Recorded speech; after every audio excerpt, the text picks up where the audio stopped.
2028 के सिंहस्थ के मद्देनजर इंदौर रेलवे स्टेशन के नए भवन के शिलान्यास का शुभारंभ आज इंदौर के सांसद शंकर लालवानी के द्वारा किया गया। इस अवसर पर पत्रकारों से चर्चा करते हुए इंदौर सांसद शंकर लालवानी ने जानकारी देते हुए बताया कि G+7 के रूप में रेलवे स्टेशन का निर्माण होने जा रहा है, जिसमें 412 करोड़ की लागत आने वाली है। इसमें 18 एक्सीलेटर होंगे, 26 लिफ्ट होगी और पूरा स्टेशन अनुकूलित सेंट्रल एयर कंडीशन रहेगा।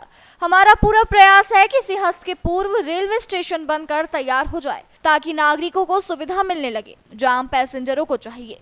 इस रेलवे स्टेशन का काम 3 अलग-अलग चरणों में होगा। प्रथम चरण का काम टिकट खिड़की तक, उसके बाद का काम बाद में किया जाएगा।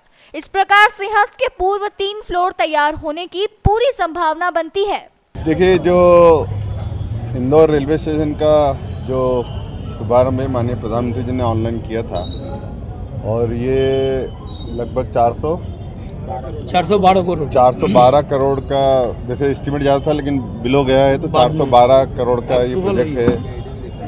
उसका ड्राइंग डिज़ाइन अलग अलग स्तरों पर पिछले समय कुछ चेंजेस थे, उसको लेके समय लगा और जो एनओसी आती है, खास करके बहुत सारे डिपार्टमेंट हैं उसमें एनओसी में थोड़ा समय लग गया, लेकिन आज विधिवत काम की शुरुआत हो रही है। कॉन्ट्रैक्टर ने आज काम शुरू किया है, तो इसको फेसेस में कर रहे हैं, 3 फेसेस में कर रहे हैं। तो आज पहला फेज़ का काम शुरू है, जो हमारा पहला फेज़ है वो यहाँ से पार्सल ऑफिस पार्किंग से लेकर जो हमारा टिकट घर है, टिकट घर का आधा पोर्शन ये पहले फेज़ में आएगा। और आने वाले दिनों में जो हमारा एंट्री वाला जो गेट है वो कुछ दिनों बाद ये एंट्री वाला गेट भी बंद होने वाला है और हम एक वैकल्पिक उसके बाद एंट्री गेट चालू करने वाले हैं ताकि यात्रियों को असुविधा न रहे और उसका पूरा मार्किंग रहेगा, किसी भी यात्री को असुविधा नहीं रहेगी, कहाँ से एंट्री करना, कहाँ से टिकट मिलेगी, पूरी व्यवस्था यहाँ बताई जाएगी। तो ये आज जो हमारा पार्सल ऑफिस है ये डिस्पेंटल 1 महीने में होगा। 1 महीने बाद ये जब डिस्पेंटल होगा तब इसमें अंडरग्राउंड पार्किंग का काम शुरू होगा और उसके बाद अंडरग्राउंड पार्किंग के बाद जो ये बिल्डिंग का है वो काम शुरू होगा। तो ये एक फेज़ में होगा, उसके बाद दूसरा फेज़ होगा, उसके बाद तीसरा फेज़ होगा। लगभग हम ऐसा मान के चल रहे कि 2.5 साल में इसका काम होना चाहिए, क्योंकि काम शुरू होने में अब शुरुआत हुई है तो 2.5 साल का मान के चले। लेकिन हमारा प्रयास है कि सिंहस्थ तक नीचे का जो ग्राउंड यानी पार्किंग, ग्राउंड फर्स्ट और सेकंड जहाँ ऑपरेशनल जो जन उपयोगी जो भी रहेगी रेलवे की ध्यान में, यात्रियों को ध्यान में रखते हुए वो सब सुविधाएँ सिंहस्थ में उपलब्ध कराने का प्रयास किया जाएगा। और इसके साथ साथ हमने ये भी ध्यान रखा है कि यात्रियों को असुविधा नहीं हो, काम भी चलता रहे और रेलवे स्टेशन का ऑपरेशन भी हो, रेलवे का ऑपरेशन भी हो। तो उस मान से थोड़ी बहुत असुविधा हो सकती है, लेकिन यहाँ पर जिस ट्रेनों का जो भी परिचालन है वो विधिवत रूप से रहेगा। कितनी पार्किंग सुविधा, कितनी कैपेसिटी रहेगी, कितने प्लेटफॉर्म रहेंगे और क्या? देखिए, प्लेटफॉर्म तो यही रहेंगे। जो हमारा सियागंज वाला साइड है वो प्लेटफॉर्म जो बिल्डिंग है वो अब पीछे होके बनेगी और उसमें पर्याप्त पार्किंग मिली। जो सियागंज साइड में हमारी बिल्डिंग है बिल्कुल सड़क पर ही है, हमारे दोनों ओर पार्किंग है उसमें। अब पूरा एरिया जो रहेगा पार्किंग में रहेगा, थोड़ी बिल्डिंग पीछे बनेगी। लगभग मुझे लगता है 18 मीटर है ना, 18 फीट के हिसाब से अगर माने तो 50-60 फीट पीछे बनेगी। तो सुविधा देखिए, ये तो G+7 है, तो ये जो रहेगा G+7 रहेगा। पूरा इंटरनेशनल जो रहती है एयरपोर्ट की सुविधा है वो सब सुविधाएं यहाँ पर रहेगी।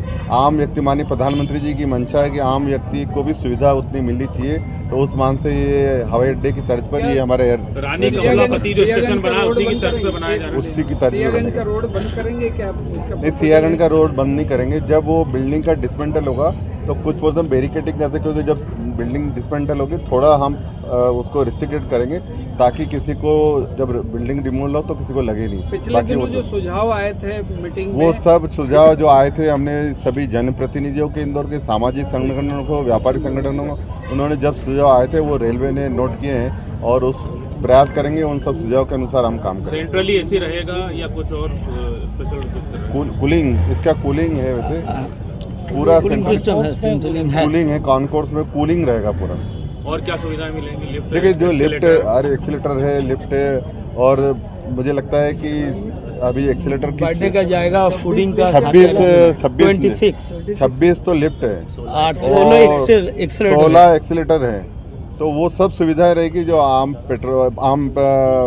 रेलवे स्टेशन पे नहीं रहती, वो एयरपोर्ट पे रहती है, वो सब वहाँ पर कितने रहेगी। समय में इसको पूरा करने देखिए हमने कहा है 2.5 साल का हमारा समय है, कोशिश करेंगे इसमें पूरा हो, लेकिन सीएस में वो सब सुविधा देंगे जो आम यात्रियों को आवश्यकता सीएस लगती के है। दौरान काम रुका रहेगा या चलता काम नीचे का हमने बोला है कॉन्ट्रैक्टर से भी, अधिकारी से भी, कि parking ground floor, first floor, second floor का काम पूरा हो जाना चाहिए ताकि आम यात्री को सुविधा मिल सके। ऊपर का काम भले आप बाद में करना। शास्त्री ब्रिज का भी प्लान किया था आपने, मतलब शास्त्री ब्रिज का है सेकंड फेज में, जब हमारा नेहरू पार्क वाला जो है प्लेटफॉर्म नंबर 5 और 6, जब हम उस पर काम करेंगे सेकंड फेज में, उसके साथ इसको क्लब कर रहे हैं। शंकर भाई, जो पोलो ग्राउंड वाले ब्रिज को लेकर के काफी PWD ब्रिज बना रहा था, क्या डिजाइन में? लक्ष्मीबाई रेलवे स्टेशन का काम तेजी से पूरा चल रहा है, बहुत तेजी से चल रहा है, और आप देखेंगे कि आने वाले समय में लक्ष्मीबाई रेलवे स्टेशन काम भी एक मेन स्टेशन की तरफ आप दिखेगा। लक्ष्मीबाई के रेलवे स्टेशन के दूसरी तरफ जो बाणगंगा साइड है, क्योंकि जब बाणगंगा के लोग भी घूम के लक्ष्मीबाई रेलवे स्टेशन पे आते हैं, तो बाणगंगा साइड भी हम वो सब सुविधा दे रहे हैं जो उन यात्रियों की चाहिए। उसके दोनों ओर लक्ष्मीबाई रेलवे स्टेशन दोनों ओर 2 ब्रिज बन रही है, और ये ब्रिज इसलिए बन रही है कि जब आने वाले समय में जब इंदौर से खंडवा का जो काम चल रहा है, ये जब काम पूरा हो जाएगा तो 100 से ज़्यादा ट्रेनें यहाँ से गुजरने वाली है, तो हमारा इंदौर मेल ट्रैक पे आएगा। इसी रेलवे स्टेशन पे 100 से ज़्यादा ट्रेनें रुकेगी, तो दोनों फाटक में जो बार बार बंद होने की जो संभावना होती है उसको ध्यान में रखते हुए जो केंद्र सरकार से हमें राशि मिली थी PWD, वो 2 ब्रिज बन रही है। उसमें टर्निंग को लेके, एक बेंड टर्निंग को लेके, एक शार्प टर्निंग था, उसको लेके इशू आया था, लेकिन पिछले जब जून माह में हम बैठे थे तब अधिकारियों ने समीक्षा में कहा था वो टर्निंग 140 डिग्री का किया, 120 से ज़्यादा 140 का किया है, और जो शार्प टर्निंग था वो राउंड में है, तो अब असुविधा नहीं रहेगी। देखिए मैंने बोला ना, सब बैठेंगे इसमें क्योंकि सबकी चिंता है। शंकर भाई, रेलवे एयरपोर्ट पे आने वाले समय में हम आपको बुलाएंगे। आने वाले कुछ माह में हम जो हमारा पुराना टर्मिनल है उसका काम लगभग पूरा, कुछ मशीनरी आना बाकी है,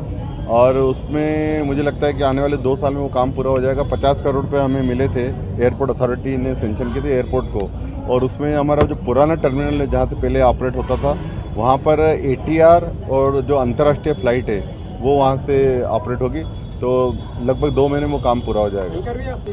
देखिए पिछले दिनों में मुख्यमंत्री जी से मिला था, और यहाँ हमारे फॉरेस्ट और रेलवे वालों ने मिलकर उसमें जो ट्री की नंबरिंग थी वो पूरी कर दी। यहाँ से फाइल भोपाल गई थी, भोपाल से PS लेवल पे हो गया था। मुख्यमंत्री जी ने आश्वासन दिया था, हम दिल्ली में बात करके, मुझे लगता है वो दिल्ली पहुँच गया होगा। जब माननीय भूपेंद्र यादव जी इंदौर आए थे तब मैंने उनके ध्यान में लाया था, उन्होंने बोला था अगर हमारे पास प्रकरण आ गया तो हम शीघ्र निराकरण करते। संभावना है आजकल में उसकी परमिशन मिल जाए। चिंतित भी हैं, केसेस भी बहुत आ रहे हैं, आम लोग भी इसकी शिकायत कर रहे हैं, और नगर निगम इसमें काम कर रहा है, लेकिन मुझे लगता है कि हमें और कुछ भी तरीका ढूंढना पड़ेगा, क्योंकि जिस संख्या में कुत्ते काट रहे हैं, लोग परेशान हो रहे हैं, तो उसका वैकल्पिक सबसे साथ बैठ के करेंगे, क्योंकि उसमें 2-3 स्टेक होल्डर है, खास करके जो पर्यावरण जानवरों को बचाने वाले लोग हैं वो भी हैं, जिनको काट रहे हैं वो शिकायत करने वाले लोग भी, नगर निगम उसकी एजेंसी, सब बैठेंगे उसका निर्णय करेंगे।